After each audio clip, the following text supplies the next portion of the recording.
Dites-moi, Didier Raoult, pourquoi avez-vous dit, il est vraisemblable, parce que ça m'a surpris quand même, il est vraisemblable qu'une partie de l'activité humaine ait aidé à générer le réchauffement du climat, mais je suis sceptique.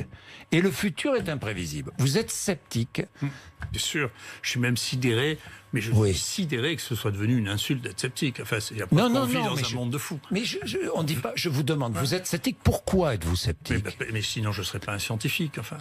Sur la climatologie, vous êtes sceptique. Vous pensez que l'activité humaine... Non, je pense. Alors, allez-y, précisez votre pensée, parce que c'est... Écoutez, qu'il y ait des... Alors, les gens deviennent plus raisonnables. Qu'il y ait des changements climatiques, c'est vrai qu'il y a des changements climatiques.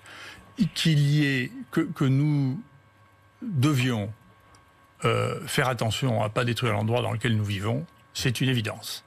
Et donc, en plus...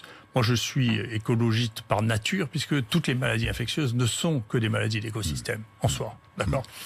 Après, je ne suis pas... je n'aime pas, si vous voulez, les simplifications extrêmes, ni les discours qui deviennent des discours de propagande. Et en particulier, j'étais particulièrement irrité par Al Gore, qui a fait fortune en se déplaçant dans les quatre coins du monde pour raconter qu'il n'y aurait plus de banquise et qu'il n'y aurait plus d'ours blancs. Et il faut regarder les déclarations d'Al Gore et ce qu'il a fait, et ce qu'il nous a prédit pour 2012 et ce qui s'est passé. Donc je n'aime pas les faux prophètes, je n'aime pas les gens qui donnent des caricatures de l'histoire, et ça n'empêche pas les gens d'être raisonnables. Mais il y a des moments où être raisonnable, c'est comme au temps de l'Inquisition, le fait d'être raisonnable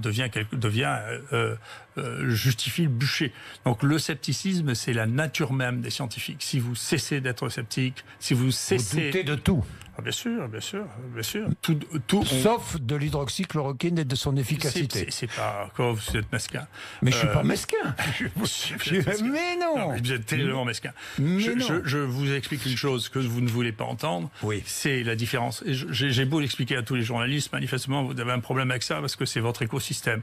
Vous pensez que la question est une question. Vous pensez que la question...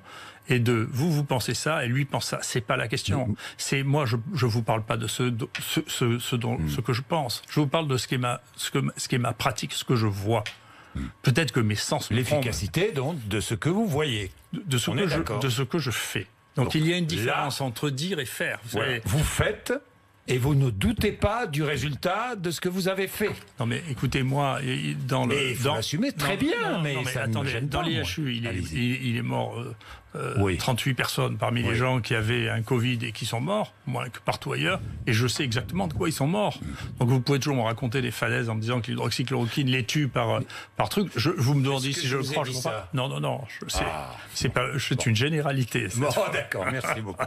Non, c'est toujours, je vous le dis beaucoup plus directement. Vous savez, vous avez compris, j'imagine. Et donc, si vous voulez, vous pouvez me dire, oui, mais lui dit ça, mais qu'est-ce que vous voulez que ça me fiche? Sauf si mes sens me trompent, ce qui est toujours possible. C'est pas ce que j'ai vu, mais comme je suis pas tout seul, et qu'on est très nombreux à travailler là-dedans, et qu'on regardait tous les jours, 2 fois par jour, tous les patients, qu'est-ce qui se passe? Qu'est-ce qui arrive? Est-ce qu'on doit les passer en réanimation? Est-ce qu'ils peuvent sortir? Est-ce qu'ils sont encore contagieux? Moi, je vous parle pas, vous savez, des études qui sont faiées actuellement et qui sortent, dans lesquelles on saisit sur le plan informatique les dossiers qui ont été remplis plus ou moins bien, on fait des analyses avec ça, qui personnellement ne m'émeuvent pas. Voilà.